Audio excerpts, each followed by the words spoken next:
What's up, guys? So I'm back at you with some more Trump news from the Washington Post on Twitter. Trump looks to 2020, but a more immediate peril looms: Democratic control and impeachment power in the House. Why is Trump alienating himself from the Republican Party? There's a term in government that they call triangulation, something that Bill Clinton did, trying to separate himself from the Democratic Party. Uh, So let's go ahead to the article on the Washington Post and take a look. President Trump and Senate Majority Leader Mitch McConnell, Republican, Kentucky. In case you guys were wondering who this gentleman on the right of Trump is. Some of President Trump's advisors want him to bet his political future on a strategy that was most recently used by one of his most bitter rivals, Bill Clinton. As he picks fights with his own party's congressional leaders, Trump is adopting his own version of triangulation, trying to forge a separate and distinct identity from both Republicans and Democrats. These advisors believe that dysfunction on Capitol Hill is likely to continue, and that the further away Trump is positioned from the gridlock, the better his political standing will be heading towards his own reelection campaign in 2020. Quote, it's right out of Bill Clinton. I'm sorry. Quote, it's right out of the Bill Clinton playbook. Triangulation is something that he perfected, end quote. Barry Bennett, a former Trump campaign advisor, told the Post Philip Rucker this week. Everybody's always a former something for Trump. The key difference is timing, and that's what makes Trump's bid for now so much more risky than what Clinton did as he prepared for his 1996 reelection campaign. Trump's move Clinton's move away, wow, having huge brain farts today for some reason. Clinton's move away from congressional Democrats came after a brutal 1994 midterm reelection that gave Republicans full control of the Capitol. Now, I'm gonna be honest with you, black people. Democrat or Republican, it's two sides of the same coin. To be honest, if we want change, especially on the local level, which we need to focus on more, we need to elect the people financially back the individuals who have our best interests at mind at heart, because funding them and having that capital to control our political future is how we will make change.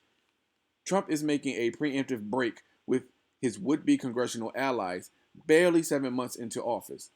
This comes more than a year ahead of the 2018 midterm elections, and at a moment when his party has control of both the House and Senate.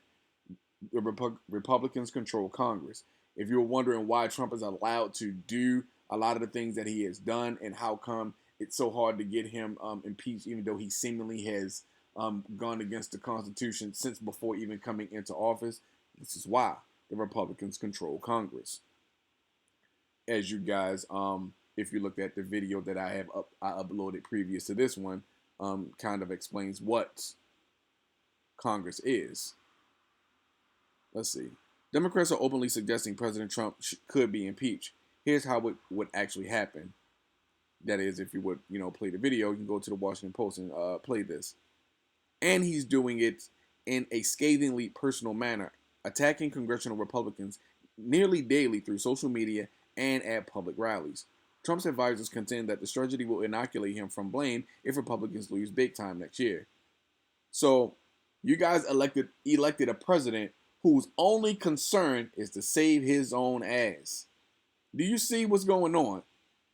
It's his presidency that is causing all of the conflict and turmoil. Well, a lot of it that's happening on a lot of different fronts in this country. And now, because of what he has stirred up, he's now going to bail out on the party that backed him in order to escape any blame when the shit hits the fan. This is the guy that you people elected. He is literally trying to save his own ass. Man, oh boy, wow. I bet all of you Trump supporters feel real smart right now. But what they don't seem to take into account is that constantly blaming GOP leaders for their failures could depress conservative turnout next year and destroy Democratic takeover, at least in the House, which current election ratings place within closer reach of Democratic control than the Senate. And that scenario presents far greater peril for Trump than mere blame for electoral losses.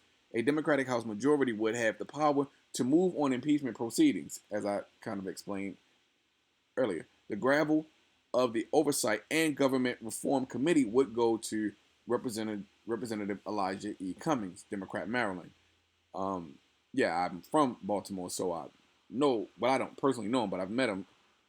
A shrewd operator who would have subpoena power to go after the president's personal taxes and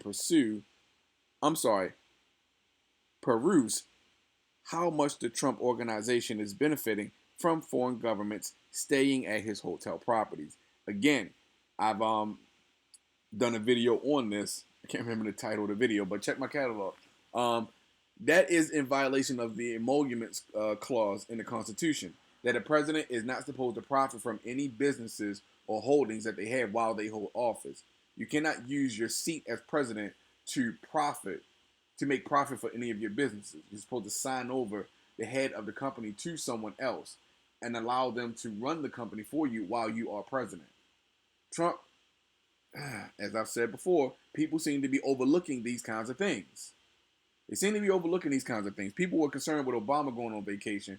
This dude has already pretty much broke the budget for the Secret Service because he wants to use them to shuttle his family all over the country and all over the world. He has literally broke their budget.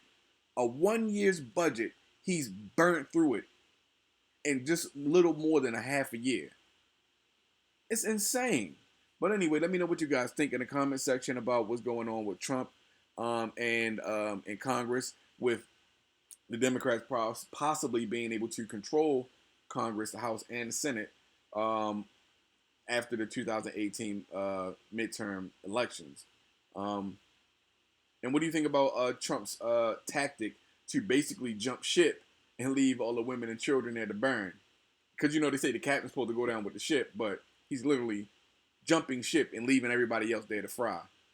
Tell me what you guys think in the comment section. Like, learn, and subscribe, and I'm out. Peace.